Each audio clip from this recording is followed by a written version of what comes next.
அஸ்ஸலாமு அலைக்கும். ஹாய், எல்லோரும் எப்படி இருக்கிறீங்க? நல்லா இருக்கிறீங்கன்னு நினைக்கிறேன். நாங்கள் இந்த செய்ய போகிற ரெசிபி வந்து பாபத் கறி ஆக்குறேன் எப்படின்னு வாங்க பார்ப்போம் எப்படி செய்கிறேன். ஃபஸ்ட்டு பாபத்தை நல்லா கழுவி மஞ்சளெல்லாம் போட்டு கழுவி எடுத்து வைக்க போகிறோம். அதுக்கு தேவையான சாமானம்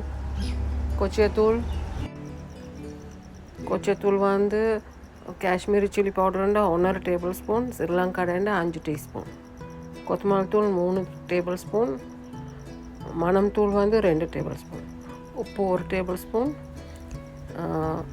புளி வந்து ஒரு தேசிக்கார சைஸ் புளியை எடுத்து நல்லா கரைச்சி அதை ஊற்றிடணும். அப்புறம் தண்ணி அதுக்கு 3 பச்சை வச்சிக்காய் வெட்டி போட்டு காட்ட மறந்துட்டு இப்போ ப்ரெஷர் குக்கரில் எண்ணெய் கொஞ்சம் ஊற்றி பட்டை கலாம்பு ஏலக்காய் போட்டு எண்ணெய் 3 அப்படி பட்டைண்ட ஒரு துண்டு இல்லாட்டி 2 துண்டு கருவேப்பிலையும் போட்டு வெங்காயம் வெட்டினது போட்டு ஒரு வெங்காயம் நான் அந்த இதில் போட்டிக்கிறது வந்து சின்ன வெங்காயம் அரைஞ்சி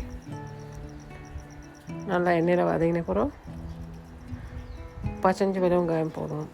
ராம்ப ஒரு துண்டு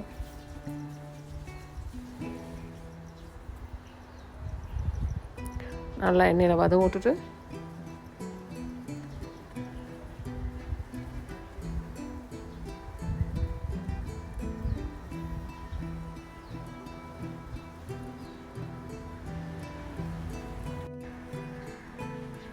நல்லா எண்ணெயில் வதங்கணும்.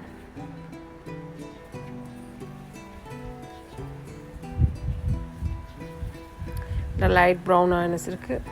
அந்த மசாலா இது பாபத்தில் பரட்டி வச்சுக்கலாம். அதை அப்படியே ஊற்றிடணும். தண்ணி ஊற்றி மிக்ஸ் பண்ணி நல்லா மிக்ஸ் பண்ணிவிட்டு தான் ஊற்றிடணும்.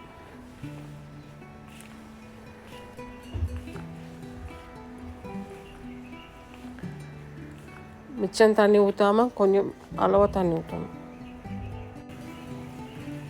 அளவாக தண்ணி ஊற்றி ஏன்னா மிச்சம் இல்லாமல் ஆனால் மிச்சமாக இந்த டேஸ்டிக்காது.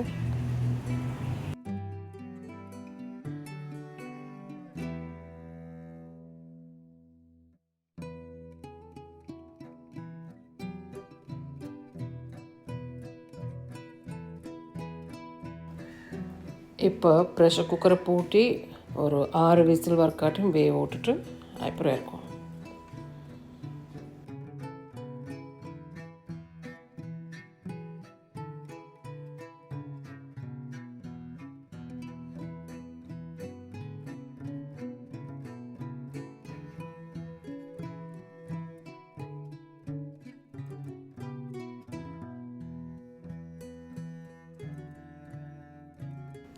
செஞ்சு பாருங்கள். நல்லா இருக்குன்னு சொன்னால் கமெண்ட் பண்ணுங்கள். தேங்க்ஸ் ஃபார் வாட்சிங்.